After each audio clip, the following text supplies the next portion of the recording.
موجود ہے فواد چودھری صاحب. فواد صاحب، جو سب کچھ ہو رہا ہے پہلے تو یہ بتائیں، سندھ کے اندر بڑا تماشا لگا اور میرا خیال تھا کہ اگین ایک پولیٹیکل میرے نزدیک تو غلطی ہے کہ 3 دن بڑا زبردست ہوا، آخری دن بڑی بدمزگیاں ہو گئیں. اب ادھر سے بھی بیان آنے شروع ہو گئے، انہوں نے کہا کہ جی مروانے کی کوشش کر دی گئی ہے، اس کی لائف خطرے میں پڑ گئی اور ادھر بھیج دیا. ابھی اسد کیسر صاحب نے بھی کہا کہ جی سارا کچھ جو ہوم منسٹر سندھ ہے انہوں نے کیا. بہتر نہیں تھا کہ پی ٹی آئی سمپلی کہتی بہت شکریہ آپ نے 3 دن ہمارے کیا، چوتھے دن کا چلے ہو بھی گیا اور شکریہ ادا کرتے تاکہ یہ تلخیاں اتنی نہ بڑھتی. یہ تو ہوتا ہے. دیکھیں، پی ٹی آئی کا سب سے بڑا پرابلم اس وقت یہ ہے کہ ان کے پاس کوئی پولیٹیکل مینیجرز نہیں ہیں.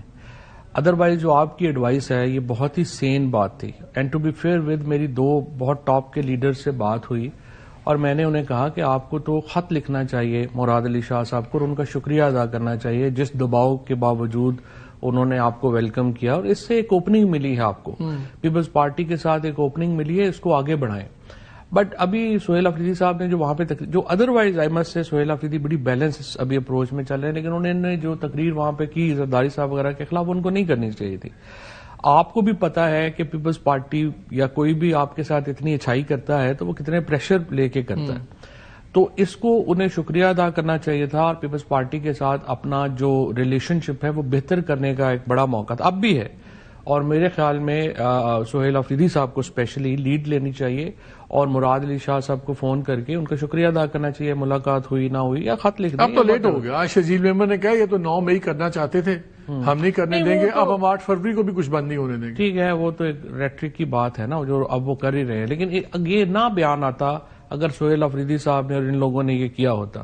لیکن ان کی یہی تو پرابلم ہے کہ پی ٹی آئی کے پاس کوئی پولیٹیکل مینجمنٹ کا یا آئیڈیاز جو ہے وہ نہیں ہے اور اسی وجہ سے وہ مار کھا رہے ہیں. اب بھی جو اس وقت کی سچویشن ہے اس میں پرابلم یہی ہے کہ نون لیگ کے اندر، پیپلز پارٹی کے اندر، اسٹیبلشمنٹ کے اندر دیکھیں نا 2 سوچیں ہوں گی نا. ایک سوچ ہوگی کہ جی تو ان کے رکھو ہوا ہے جناب یہ جو ایک ہاکش ہے اور ایک ماڈریٹ ہے. آپ کا کام تو یہ ہے نا کہ جو ماڈریٹ سوچ ہے جہاں دونوں گروپس میں آپ نے اس کو اسٹرینتھن کرنا ہے.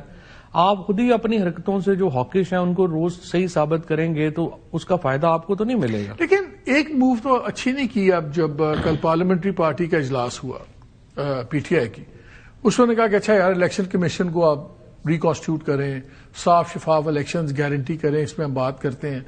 اور میں بھی اسد کیسر صاحب سے پوچھا تو انہوں نے کہا ہماری اس سے کوئی ریڈ لائن نہیں ہے. میں نے پوچھا کہ کیا آپ امیجیٹ الیکشنز آپ کی ریڈ لائن ہے کہ چاہیے ہو جائے گا تو امیجیٹ الیکشن؟ انہوں نے کہا نہیں، یہ نٹی گریٹی معاملات تو بعد میں بھی طے ہو جائیں گے، ابھی تو ہم نے ایک ایجنڈا دیا ہے، ہم انتظار کر رہے ہیں کہ گورنمنٹ جواب دے.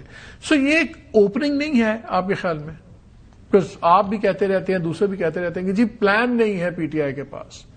دس looks like a pretty good plan to me کہ نیگوسیشن شروع ہوں.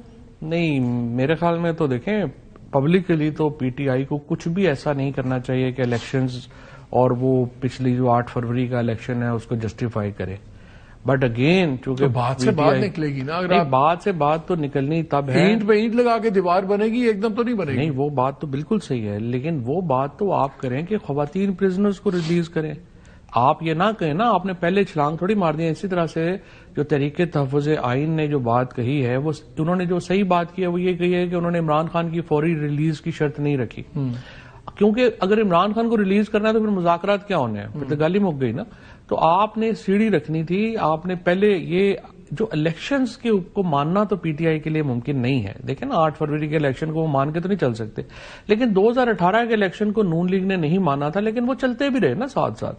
تو یہ ہے کہ پبلکلی آپ اگنالج نہ کریں لیکن آپ اپنا جو مینڈیٹ ہے وہ تو آپ نہیں نا اس کو مانیں. گورنمنٹ ان کو کیوں چھوڑے گی جب تک کوئی کوئٹ پرو کو نہ ہو؟ آپ کہہ رہے ہیں ان کو چھوڑ دیں.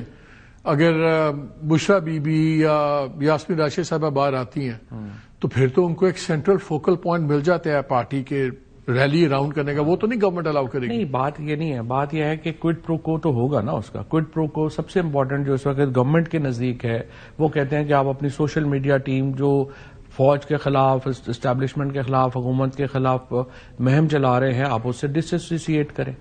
یہ تو عمران خان کو کرنا ہوگا نا پھر. لیکن وہ کب کریں گے؟ وہ تب کریں گے جب ان کے پاس آپشن ہوگی. اب آپ ان کے پاس آپشن ہی کوئی نہ چھوڑیں. لیکن جو آپ چیز مانگ رہے ہیں وہ ان کی بڑی مین اسٹرینتھ ہے.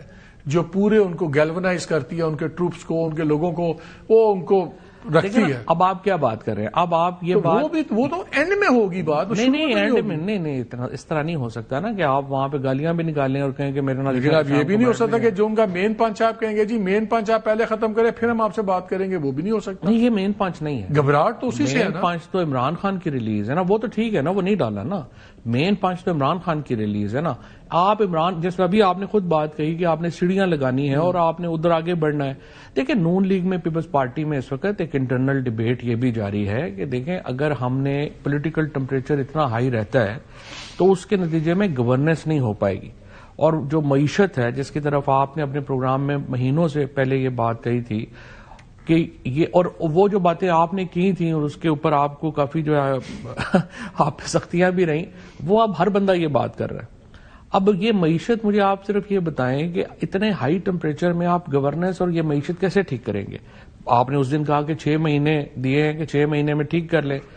تو نون لیگ اور پیپلز پارٹی کے اندر یہ ڈیبیٹ بھی ہے کہ جی اگر ہم نے اتنی ہائی پچ پہ رکھنی ہے پالیٹکس تو گورننس تو نہیں ہو سکتی. لیکن فواد وہاں پہ یہ بھی ایک بلیف ہے کہ ہماری جو معاشی مشکلات وہ اس لیے نہیں ہیں کہ ایک بہت بڑی پولیٹیکل فورس کے ساتھ ہمارے تعلقات ٹھیک نہیں ہیں. وہ کہتے ہیں کہ جی جو ہمارا اسٹرکچرل فلاز ہے نا سسٹم کے، وہ اگر ہم ٹھیک کر لیں گے تو ہم ٹھیک ہیں. ہمیں عمران خان کی وجہ سے ہماری معیشت نہیں رک رہی، ہماری معیشت رک رہی ہے جو سسٹم کے نقائص ہیں، پالیسی ہے، وہ چیزیں ریڈو، وہ ہم ریڈو کریں گے تو ہم ٹھیک ہو جائیں گے. یہ تو بڑی ایک خیر دس از دیٹ بلیف. نہیں بلیف غلط ہے نا. آپ دیکھیں پولیٹیکل اسٹیبلٹی کے بغیر کیسے کوئی یہ اسٹرکچرل چینجز آپ کر سکتے ہیں؟ آپ نے دیکھیں نا، آپ کی پالیٹکس کو آپ نے نہیں دیکھا اور آپ نے نہریں بنانے کی کوشش کی سندھ کے اندر، آپ نہیں بنا سکے. اسی طرح سے آپ کہیں کہ آپ صوبے بنا دیں اور پالیٹکس آپ جو ہے وہ اس کو اگنور کر دیں، آپ کیسے بنا لیں گے؟ دیکھیں نا، یہ تو ایک پھر فنڈامنٹل فلا ہے نا سوچ میں. ابھی میرے دوست ہیں بڑے، آئی ایف سی کو ہیڈ کرتے ہیں واشنگٹن میں، global head of I F C. تو وہ مجھے کہہ رہا تھا کہ میں ابھی انڈیا گیا تو میں نے وہاں کے جو فائنانس منسٹر ہے ان سے پوچھا کہ آپ کی جو ترقی ہے اس کی پیچھے وجہ کیا ہے بیسک؟ تو اس نے کہا صرف ایک وجہ ہے، پولیٹیکل اسٹیبلٹی، جو انڈیا کا 10 سال میں ہوا ہے. آپ دیکھیں نا، یہ تو اس کے اوپر مطلب میں اور آپ کیا ڈیبیٹ کریں اگر کوئی بندہ یہ کہے کہ پولیٹیکل اسٹیبلٹی کے بغیر ہم جو ہے وہ فنڈامنٹل گورننس ریفارم. وہ یہ سمجھتے ہیں کہ پولیٹیکل انسٹیبلٹی نہیں ہے. وہ کہتے ہیں کیا چیز بند ہے، کیا کارخانے یہ بند کرا رہے ہیں؟ نہیں، وہ کہتے ہیں کارخانے پالیسیز کیسے بند ہیں. کیسے بند ہے؟ آپ کو امیڈیٹلی فار ایگزامپل آپ کا ریل اسٹیٹ سیکٹر بیٹھ گیا، ٹھیک ہے نا، ریل اسٹیٹ سیکٹر سے آپ کی کنسٹرکشن بیٹھ گئی ہے. اب ریل اسٹیٹ سیکٹر آپ جانتے ہیں، ہر بندہ جو تھوڑا بہت ریل اسٹیٹ میں ہے اس کو پتا ہے کہ کون چلاتا ہے، اوورسیز پاکستانی چلاتے ہیں. اوورسیز پاکستانی کو آپ مجھے اس وقت کسی کو کنونس کر کے دکھا دیں کہ وہ یہاں پہ $5 بھی اپنے انویسٹ کر دے. تو پرابلم یہ ہے کہ آپ کو پولیٹیکل اسٹیبلٹی کے بغیر آپ کی انویسٹمنٹس وغیرہ والے آئیڈیاز بالکل تباہ ہیں. اپنے گھر ہی خرید رہے تھے، وہ اب بھی خریدتے ہیں. یہی اکانومی آپ کی جو ریمیٹنسز ہے، اگر آپ اوورسیز پاکستانیز کی بات کرتے ہیں، ریمیٹنسز تو آپ کی ریکارڈ جا رہی ہیں. ریمیٹنس اور چیز ہے، انویسٹمنٹ اور چیز ہے. تو اپنے ذاتی انویسٹمنٹس ہی کر رہے تھے. کون سے اوورسیز نے آ کے یہاں پہ کوئی میسو میگا پروجیکٹس لگا دیے؟ پہلے بھی ذاتی جائیدادیں خریدتے تھے. پہلے بھی جو چل رہا تھا 700 بیڈ روم کے ہوٹل تو صرف جو ہے آپ کے ناردرن ایریا میں بن رہے تھے. یہ ہلٹن آپ کا کھڑا ہو گیا اپنا ادھر مری میں. تو گورنمنٹ والے بھی آپ کو کہہ دیں گے ابھی ہم نے 2 PSL کی ٹیمیں بھیج دی ہیں 185 اور 175 کروڑ میں کہیں گے یہ بھی اوورسیز نے خریدی ہیں. نہیں، اوورسیز نے خریدی ہیں لیکن ان کے پیسے آج لینے نا، پہلے پیسے آ جائیں کیا. بالکل صحیح ہے، یہ ایشوز ہیں. لیکن اوور آل آپ کے جو سیکٹرز ہیں ان میں انویسٹمنٹس نہیں ہیں.